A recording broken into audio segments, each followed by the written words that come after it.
ఓం నమో వెంకటేశాయ.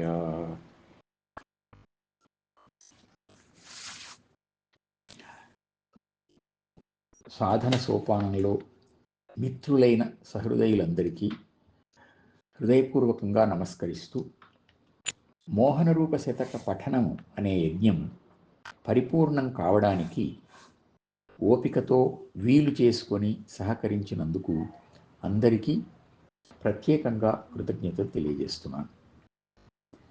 కుర్వన్నేవేహ కర్మాణి జిజీవిషేత్ శతం సమాహ. ఈశావాస్య ఉపనిషత్తు 2వ శ్లోకం. జ్ఞానప్రాప్తి అయ్యే వరకు మంచి పనులు చేస్తూ ఈ లోకంలో 100 ఏళ్ళు అందరము ఆనందంగా జీవించాలి అని వేదంలో చెప్పినట్లు మరొక మంచి కార్యక్రమాన్ని ప్రారంభించుకుందాం. సాధనలో స్వాధ్యాయం, యోగం అనే 2 ప్రధాన అంశాలు ఉన్నాయి. స్వాధ్యాయం అంటే థియరీ, యోగం అంటే ప్రాక్టీస్. స్వాధ్యాయంలో భాగంగా ఎవరైనా ఒక మహాత్ముని జీవిత చరిత్రను చదవడం ఉపకరిస్తుంది. కనుక భారతీయ సంస్కృతిలో ప్రప్రథమ ఆచార్యులైన ఆదిశంకరుల జీవిత చరిత్రను రోజు కొద్దిగా కొన్ని భాగాలుగా చదువుకోబోతున్నాం.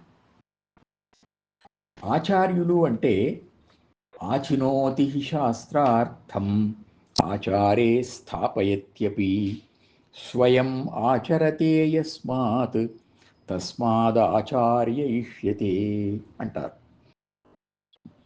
శాస్త్ర గ్రంథాలను శ్రద్ధగా అధ్యయనం చేసి వాటిలోని ఆంతర్యాన్ని గమనించి చక్కగా విశ్లేషించుకొని ఒక సిద్ధాంతాన్ని ఒక పద్ధతిగా ఏర్పాటు చేసి తాను దాన్ని ఆచరించి చూపే మహాత్ముడే ఆచార్యుడు. శంకరాచార్యులు అంటే అటువంటి మార్గదర్శక మహర్షి అన్నమాట. వారి జీవితం ధర్మబద్ధంగా ఉంటుంది అనడంలో సందేహం లేదు. అయితే వారు కలియుగంలోనే జన్మించారు గనక కొన్ని ధర్మ సూక్ష్మాలు మనకు ఉపకరించేవి కూడా అందులో ఆణిముత్యాల్లాగా లభించే అవకాశం ఉంది. నా అదృష్టం కొద్దీ శంకరుల జీవిత చరిత్ర గురించి 1986 నుండి 1991 వరకు నేను పిహెచ్డి అంశంగా పరిశోధన చేయడం జరిగింది.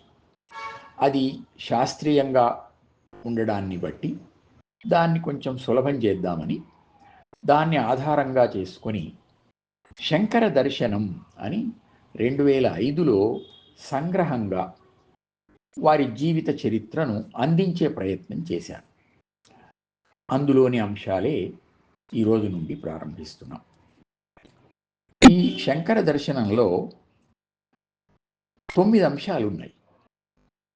1 శంకరుల అవతరణం, 2 సన్యాస స్వీకారం, 3 కాశీ నివాసం, 4 దిగ్విజయ యాత్ర, 5 గ్రంథ రచన, 6 సర్వజ్ఞ పీఠాధిరోహణం, 7 మఠ స్థాపనం, 8 సిద్ధి పొందడం, 9 ధర్మాలు, ధర్మ సూక్ష్మాలు. ఈ అంశాలను క్రమంగా పరిశీలిద్దాం. వీటిలో ధర్మాలను, ధర్మ సూక్ష్మాలను గమనిస్తూ శ్రద్ధగా అధ్యయనం చేద్దాం. ఓం నమో వెంకటేశాయ.